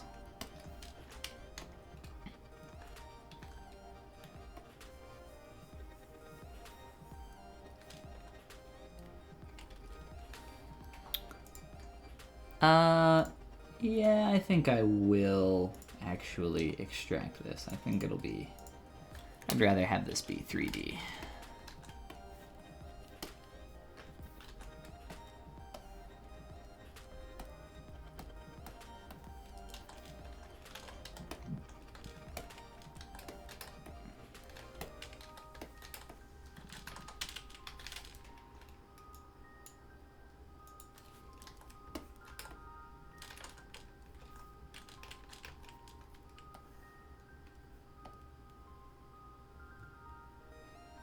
Keep groups, that is what I want.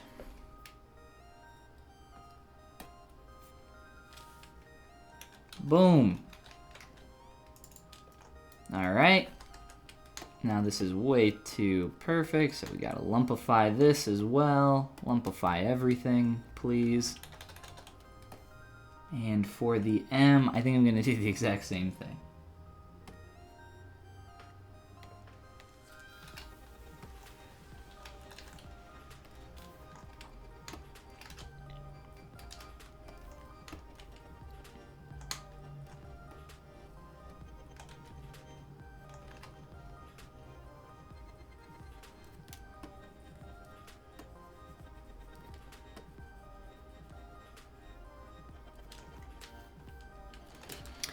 Actually, the lumpier and dumber the M, the better. So I might just leave that.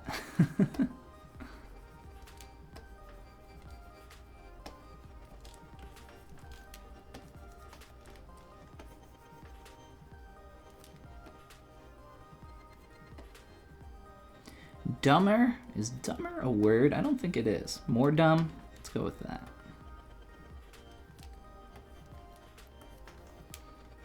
Alright. Perfect. Couldn't be better. Alright. Let's do the same thing.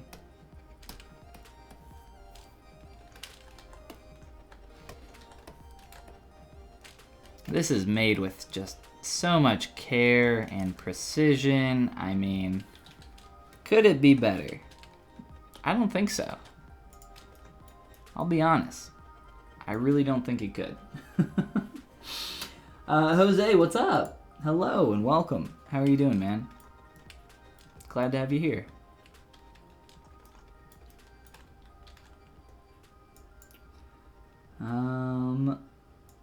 Let's see. Let's do a quick remesh on our little Goomba hat here. Sure. We'll do a quick keep groups.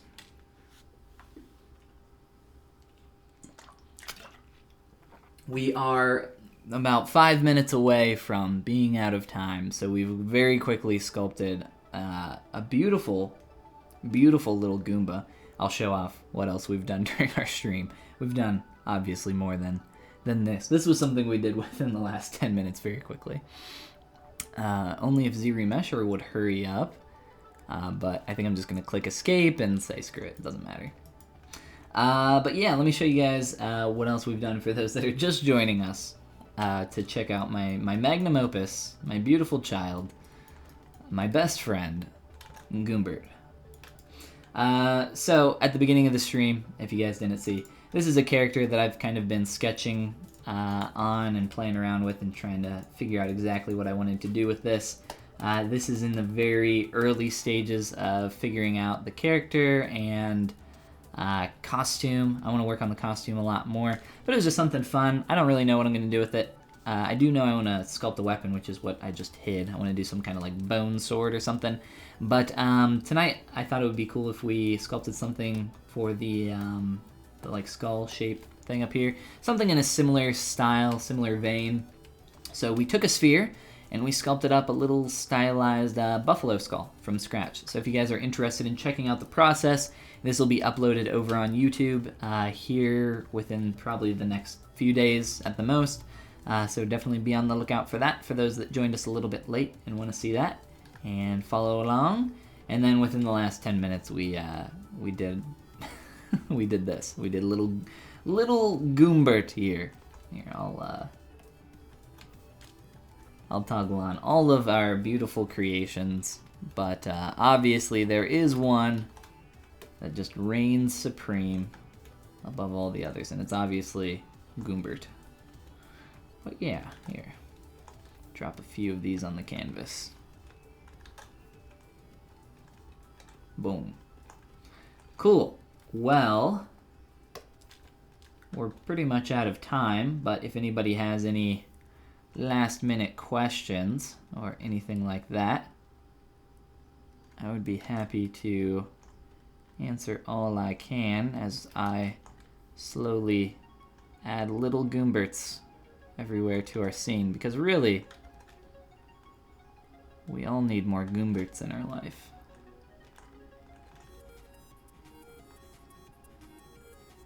Okay. Burp. Yes, he's amazing. I love him. Love your first lecture, by the way. Jose, that's right. Jose is in my my Mastering of Peel class. Love the first lecture. Well, fantastic, man.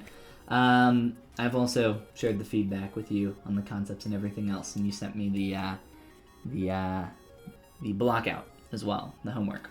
So awesome, man. That's very nice to hear. Pamela says, congratulations on your new child. Yes, I am a father today. Very proud day for myself. I find simple botched designs like this to have the most personality, says Kamugi. Absolutely. But I'm sorry, botched? I think you mean perfect is what you meant to say. Learned some quick few tricks and it was fun. Awesome, Semper. Glad to have you here, man. Appreciate it. Have a great day. You guys have a great day as well. But yeah, that's going to be it for tonight, guys. I'm not seeing any additional questions. So that is where we will end it.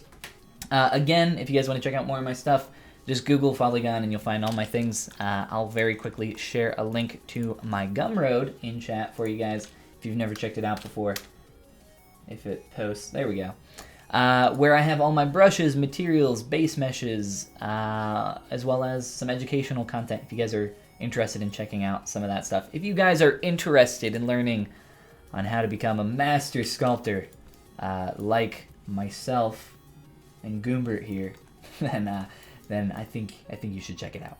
All right, that's gonna be it for tonight, guys. I will see you in a little bit longer than normal. I mentioned at the beginning of the stream, I'm not gonna be streaming in the month of May. I'm taking a little bit of a break from streaming here, so that I can focus on my new course, Mastering Appeal, which I mentioned earlier. And that will be having more registration later, but I'm in the first term of that right now, and we'll be doing more sessions, opening up registration at a later date. I'll have more info on that later. But yeah, I will see you guys over on my YouTube channel within the next month for sure, and then after I come back for June, more than likely, I'll be streaming here, probably around the same day, same time, so be on the lookout for that. You guys have a fantastic rest of your night, and I want to see some more masterful, beautiful creations like my Goombert here as well. A well-deserved break to focus on you. Well, thank you, man. That's very nice of you. With an appropriate name, Drainer. Ciao, Pamela. Have a great night. And Argentina. Well, I hope you have I don't know what time it is in Argentina. I would assume it's night. But awesome. I will see you guys next time. Toodles.